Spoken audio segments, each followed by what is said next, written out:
دیمەنەکان یەک جیاوازتر و جوانتر و دەستڕەنگینی کەسانێک نیشانەدا کە بەردەوام لێرە کار دەکەن لە ژیان دۆستیەکی دیکە لە دهۆکی دەلال و ڕەنگین لەگەڵتانە دەبم. ئەم دیمەنە جوانانە کە دەیبینن بێگومان نەخش و نگارێکە لە دیمەنە سەرنجڕاکێشەکانی کوردستانی گەورە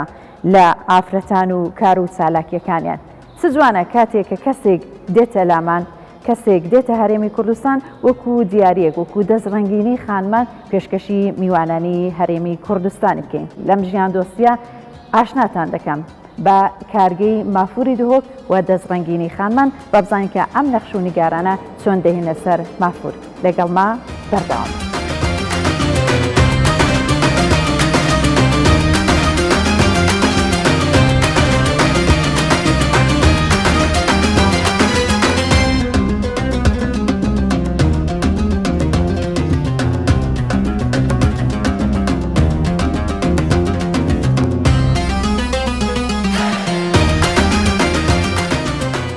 جەناب وەکو کەسێک کە چاودێری ئێرە دەکەیت و بەردەوام لێرەی باسی ئەو کارگەیان بۆ بکە چەند ساڵە هەیە، چۆن کار دەکەن، ڕۆژانە چەند کاتژمێر کارەکەن ئێستا؟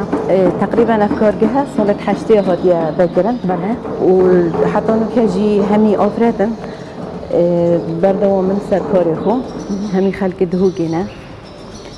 جماراوان تقريبا 25 جاكن. سميرة خان ببوني كورونا شو بزن خلق كم دي استواني خان منزل. بله بكورونا قالك تأثير الكاري ما جري البرهمي جري هكا أبونو كحاليا رمضان نجالك ساعتها كوش دوامي بوي بس بون إيشت نكا وكورونا وجاكي تأثير المجري. زيادة أو مافراني كديتنن أو دیزاینانەی کە دەهێنن دەبێت بە شێواز بایە لە پێشتر داواکراوە بۆتان دادەنە بە شێوازێک و هەڵی دەبژێرن. ئەم جورە دیزاینێتمە یەتهین وەرزشی یەتهین ئاینە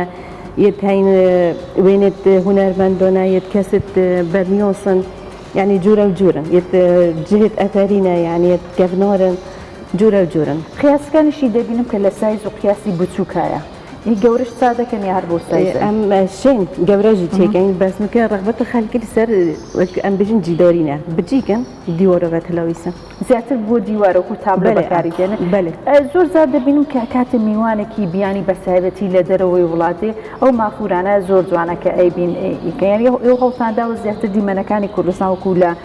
شوێنەکانیشدا بۆ جۆرە لە مافورەکانە بینن وێنەی هونەرمەندان ینی ناسنامێکی کوردی پێوە دیارەوە نییە؟ بله مثلا تنش دربي والغطي أن أجنبي بن مثلا نخل كما بن كيف هو زورتي بن يعني فلكلوري كردية قال خو حطت كرني بخد بن إذا بخو شهر زي السنين ما فريشة بله ما وسطي بله في دلنا وسطي ما فور بله أجر بيتو أو سايزانا كاسكي أو دبون مناسبة لبردستي أو خاتونانة ما وسنة يدخانة روجان سكاج مكاري تقريبا هنديو بتجيك بيتن موي هي بقية مو هي بقت من نبي بتشنكو بزحمتها يعني شو اللي دستيا يملايا يجابويا يعني من نبي تقريبا مونجيك هي بقت من نبي زوب عشان سميرة خان بله لما فوركان هذا بينم إلهام جيراوة بون منا لا شعري شاعري كيقول بون منا شيرين تشي درس من هيا بون منا تشيجي كافروش ياكم الله عيني ديكا كاتنا ما نسا مكان هنا لنا ما فوركان بخوتان بله آيين المسيحية مثلا إزدي أمشت يعني بيج بجيانة وبيان يجي أمد إن ناخذه مثلا أبى شو اللي بيكاسوية ديرت مسيحيانة فلكلوري ما دقوزي ولا سروشتانه ونيا يا هاي عندك بخو طلب كان خاص يعني بيجن مثلا ما أفاد بيتم بما تشيكن ما دبونكي زوري هي طلعي نزيكي مانجك مانجوني دخانتها مفوري كي أدرستكم تاسندا ما دبونكي خانمان بفيرونات دهاتا كيسونا بازارا كيسونا بتايدتي شو نكتانها بفروشتني أو ما نينا حاليا ما نكانينا بس دهاتي بيجي هربو حكمات الزغريطا يعني بوانا تشيك بمانينا بس دهاتك يمكن تتكلم مع فورك ولا مع مانجوني بس باريكي كمان كاتك بدست بسكرا بين خيزيات بيونيا بله والله يعني تنقول شو اللي دستي قالك بزحمته وقالك مكمة يلوه يعني نشتي ماكينة نشتي شو لك ديا قالك قرصة يعني زحمته أدي لك رمضان كذا كاركي خان مكان شلون إيسا لك رمضان كرمضان ده حاليا ساعتك اش دوامي بابوي بس هر يعني بردوم من سكر يخو شولگان فەقیرە دێ باشە ئێستا دەچین با بزانین لەگەڵ بینەرانی کوردستان بیستراپێکەوە دەچین مافورێک دەچنین با بزان کە ساینس زەحمەتەکەی نیشانی بینەرانیش بن لەگەڵمانە بن باچین مافورەکە بچنی پێکەوە.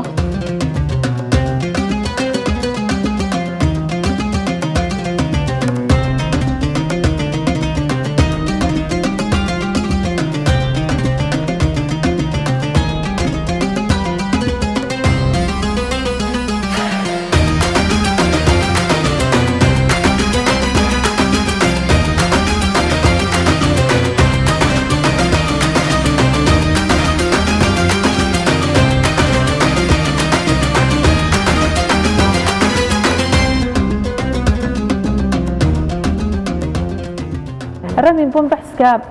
چەند ساڵە ئیشی مافور دەکەی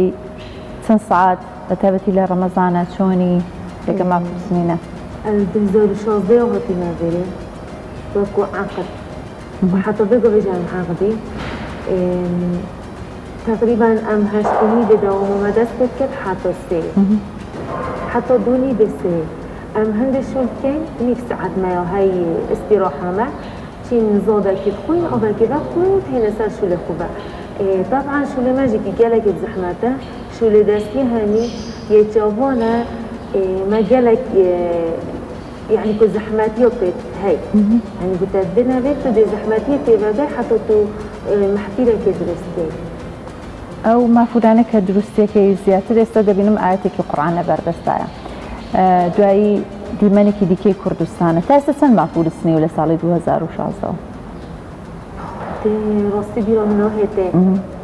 ڕاستی کامیان زەحمەتترە بۆ تۆ کام تەسمیم ڕاستی نوێسان ئەڤەر گەلەکە بزەحمەتە هەگەر نوێسانێک یان ئەیدی ئاەتێک بیت ئەڤەر بیابیت تو دقیق بچیە حتى تو بێ محتیرێک چێت کەواتە قورسترە ئاەت نووسیان نووسینەکان کرد يعني كنا آيات كنا عامة نبيسين يا وصانا يا زحمة بو تشيكرني شو كتانا يت دوبتوي بيوبيت هر تو رزقة شكل تسحكي يعني هر خاتوني يجيك لو حي لبردستاتاوي ككوتاي ببيني يعني بون من لو حاك لبردستي تودا وأركي توي كتنيا تاويكي بله يعني تو كسي دي كدي تاوي كت شيء يعني كدول سأشول كان بس زحمة ترى يعني كنت دي از لکروز بیشتر 50-60 چکم اگر اوه طرف از 7 چکم یعنی که هر فایده ایدی نبود یعنی که اگر تو وقتی ندیدی بتجیب صناعی تربیتونی دیا خوش تربیت باشه ام مافورانه کدین ناو بازار و ویست خوازی زور لسر بلام پارکی کما او بازار که خوش نیه بخار ما که بتوان که بردام مافور بتنو بتوان که پیشکشی کنو بتو تقصي كتلو بارو بكاري دستي كأوندا بالزحمة شون بازارك يبود دروس بكري خلق شون نفخي أو كار دستي أنا بزاني نكال دفنا حاليا جلاكي كيم تو يعني كو أم كيم ورا بدش والدربة بالعكس ما جلاك يعني كو كاردستي جلاك ورا بدش شو فعلا زون كشوت هذا تشكره بس أم قيمته وين زوني باشا بيكو مافورك بس نظام سنة زحمة نشاني مني دادي باشا باش با مافورك سنة بيكو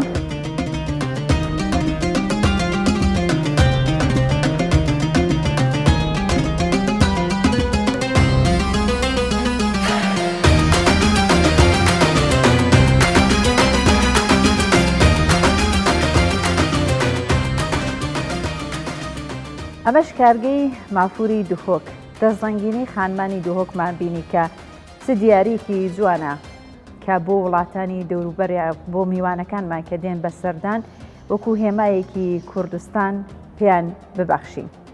تا پێگەیشتنەوەیکی دیکە و ژیان دۆستێکی دیکە و ئاشناکردنتان بە بەشەکانی دیکەی کوردستان کاتان شاد.